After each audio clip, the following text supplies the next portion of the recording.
उत्तर प्रदेश में रविवार 27 फरवरी को सूबे की 61 विधानसभा सीटों पर मतदान होना है, जिसके लिए कांग्रेस की तरफ से पूरी ताकत झोंकी गई है। खास बात यह रही कि यूपी में 5वें चरण का चुनाव प्रचार थमने से पहले कांग्रेस सांसद राहुल गांधी खुद चुनाव प्रचार करने यूपी पहुंचे। प्रचार के दौरान क्या कुछ बोले राहुल गांधी, देखिए इस रिपोर्ट में। उत्तर प्रदेश में 5वें चरण के मतदान के लिए चुनाव प्रचार थम चुका है। अब मतदाताओं की बारी है। जिन सीटों पर 27 फरवरी को वोटिंग है, वहां प्रचार समाप्त होने से पहले सभी दलों ने अपनी पूरी ताकत प्रचार में लगा दी। 5वें चरण में अमेठी, सुल्तानपुर में भी मतदान होना है, जिसे गांधी परिवार का गढ़ माना जाता है। लेकिन पिछले कुछ समय से कांग्रेस यहां पहले जितनी मजबूत नहीं रही है, लेकिन पार्टी अब अपनी खोई हुई जमीन तलाशने में जुट गई है। कांग्रेस महासचिव प्रियंका गांधी तो लगातार यूपी में सक्रिय हैं और अब राहुल गांधी भी मैदान में उतर आए हैं।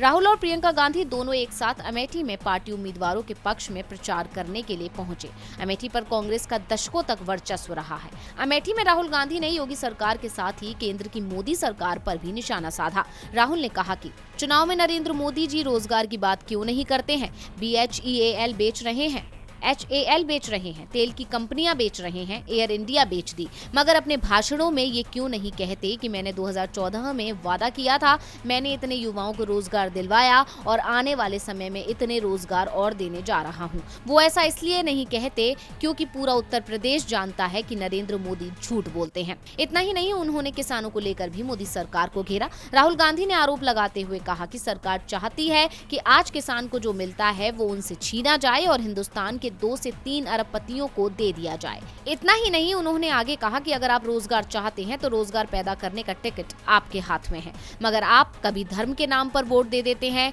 कभी जाति पर वोट दे देते हैं। आप अपने भविष्य के लिए कभी वोट नहीं डालते हैं। कांग्रेस महासचिव प्रियंका गांधी ने कहा कि प्रदेश में महंगाई सबसे बड़ी समस्या है। किसानों के लिए छुट्टा जानवर भी अहम मुद्दा है।